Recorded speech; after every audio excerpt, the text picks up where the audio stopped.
Hi guys and girls, I'm Obsidian, and with the introduction of fleet carriers into Elite Dangerous, the game now joins the ranks of other space games that allow you to own supermassive ships. Carriers, of course, are the largest player-owned ships in Elite, and in this video I'd like to take a step back and see how they compare to the largest owned ships in other space games out there.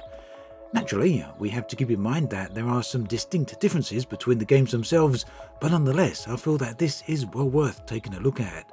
So in this video I'll be comparing the largest ships from the 4 best known space games out there. These are No Man's Sky, Elite Dangerous, Star Citizen and EVE Online. Whilst there are indeed a number of other great space games out there, I wanted to keep this comparison to a reasonable length. But who knows, if there's interest in that I can always do a follow-up video to cover further games.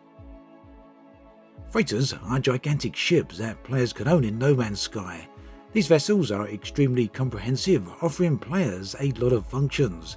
Now, as No Man's Sky is a first-person stroke third-person game with the ability to walk around, this naturally means that players are free to explore the interior of the freighter on foot. Freighters can be used to store player-owned ships and also come with a large inventory space for players to store all their gear and items.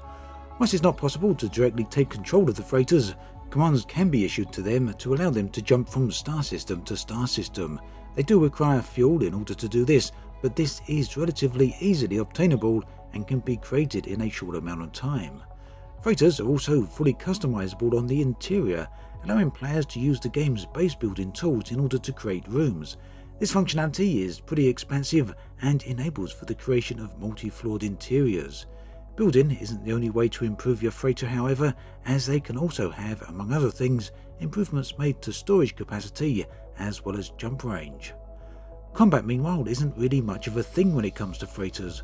Whilst when flying around in space you will see freighters coming under attack from small ships, you cannot directly command your own freighter into battle.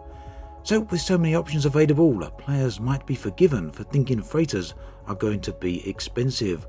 Well, it's true, they do cost up to 178 million credits, however, players will receive their first freighter for free. Finally, whilst No Man's Sky isn't a fully online persistent world like the other games in this video, it does nonetheless have a bunch of multiplayer aspects. With this in mind, it may raise questions about the persistent nature of freighters, the answer to which is no, freighters do not remain active when the players close the game. Now, the freighter isn't the only large player-ownable ship. In No Man's Sky, it's also possible to own a fleet of frigates which can be sent out on a variety of missions from which players can gain rewards if successful. It is possible, however, for frigates to take damage or even be destroyed during these missions. This is in stark contrast then to the personal freighter, which cannot be destroyed. EVE Online is the clear winner when it comes to ship sizes. The largest player-owned ships are of course the infamous Titans, which can get up to 18,000 meters in length. These vessels are, to all intents and purposes, giant mobile space stations. Whilst they don't behave in quite the same way as stations, they do, nonetheless, offer many of the same services such as ship maintenance, hangars and inventory space, among numerous other services. Now, owning a Titan is no small task. To begin with, they take 8 weeks of real-time construction in order to manufacture, and that's without taking into account the manufacture of the various needed components. In terms of having the ability to fly these large ships, this is limited to a selection of people who have actually trained the skills. Skill training in EVE Online works on a real-time basis, with a timer that is active even when you log out. Some very early skills, for example, take mere minutes to train, whilst other high-end skills take weeks to learn. Training for your Titan then is measured in years. But that said, this can be dramatically reduced through the use of skill injectors, a very expensive alternative. In short, in terms of in-game currency and time investment, Titans are far and away the most complex and time-consuming of the large ships to own in any of these games. But that said, another game does have a more expensive option, more on that further into the video. Now, despite EVE Online being a massive persistent game world, Titans themselves are not persistent. When a player logs out, the Titans will disappear, and there is of course both some significant advantages and disadvantages to this, as Titans, like with just about everything else in EVE, can be destroyed. In either regards, Titans are a prized ship and therefore seen as an essential part of any large fleet by many big corporations.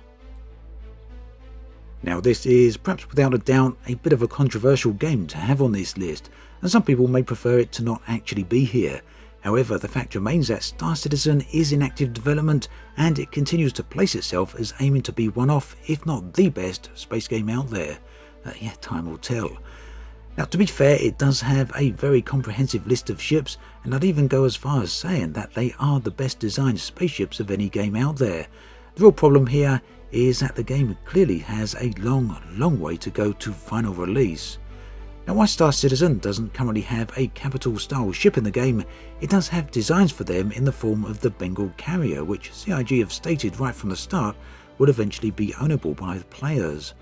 Meanwhile, the largest ship ever sold to players is somewhat smaller than the Bengal carrier, but nonetheless is large enough to be considered a carrier, at least in some respects, if not in official capacity. This is the Javelin, which was sold to players all the way back in 2014 for the ripe sum of $2,500, and yes, that's the real world money that people actually paid for it.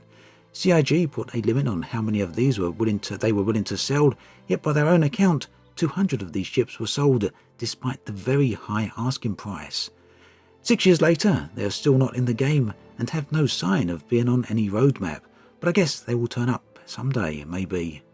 The concept of the Javelin is to offer players a large modular spaceship with enough flexibility to allow for it to be a multi-purpose vessel. In terms of size, the ship is 480 meters in length and can hold a crew ranging between 12 and 80 individuals. Early designs do show the Javelin as having a hangar bay, however, as with all the early specs, these things are subject to change. However, a hangar bay is certainly a requirement for fitting on this list, and based on the information we currently have, the Javelin just about fits the bill with its ability to dock a single ship on board.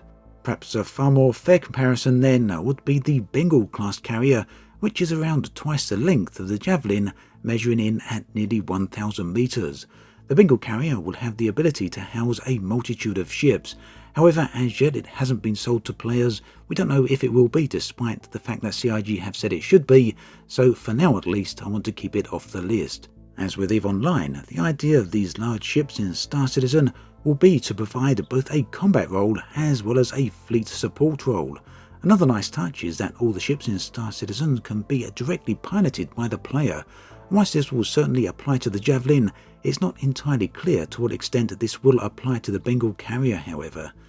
Naturally, with the ability to walk around the interiors of all the ships in Star Citizen, the idea of a carrier is certainly a very compelling one.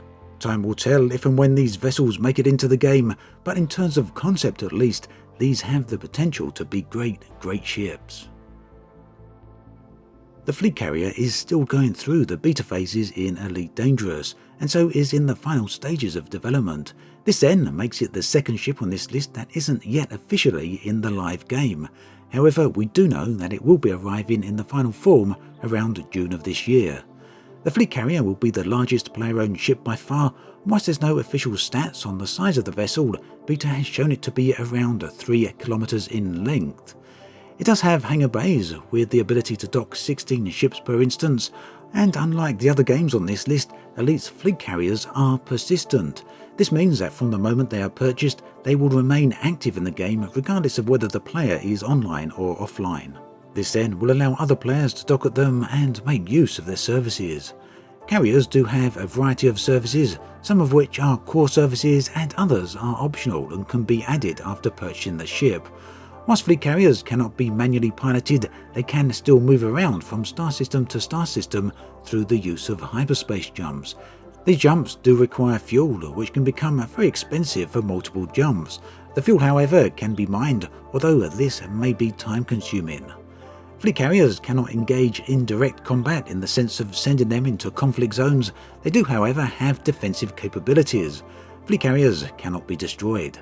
Unlike the other ships in this video, fleet carriers do come with some very expensive upkeep costs. If the costs are not met on a regular basis, the carrier will be decommissioned and taken away from the player. Fleet carriers then, as with the other games, should be seen as a massive investment, but one which brings a player functionality that they didn't have player-owned access to before. So that then gives us a bit of an overview as to how the large ships compare in these 4 big space games. You can see a comparison table on the screen right now. This is also available as a link in the video description. As always, thanks for watching, and I'll catch you guys and girls next time.